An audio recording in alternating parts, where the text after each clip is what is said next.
Welcome. Today we are going to master the absolute basics of Python syntax. We will cover indentation, comments, and the structure that makes Python unique. Think of syntax as the grammar of a programming language. In human language, spelling errors make sentences hard to read. In Python, syntax errors mean your code simply won't run. Python syntax is designed to be clean and readable. This is the most important rule. Unlike languages like C++ or Java that use curly braces to define blocks of code, Python uses whitespace.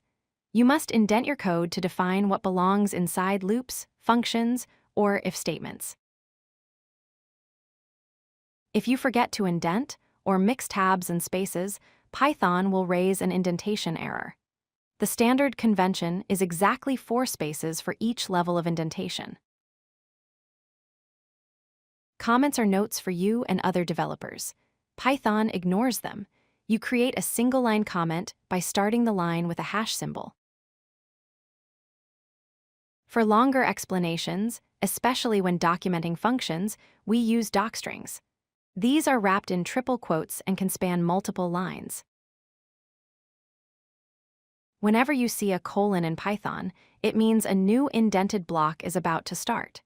You will see this after if statements, function definitions, and loops. Python generally expects 1 statement per line. If a line gets too long, you can use a backslash to continue it on the next line. While you can use semicolons to put multiple statements on one line, it is generally discouraged. When naming your variables, use snake case. That means all lowercase letters with underscores separating words. Also, remember that Python is case-sensitive. Age with a capital A is different from age with a lowercase a. To recap, indentation is not optional. It defines your code structure. Use hash symbols for comments. Pay attention to colons and stick to snake case for your variable names. If you like this video, hit that like button and don't forget to subscribe. Visit codelucky.com for more such useful content.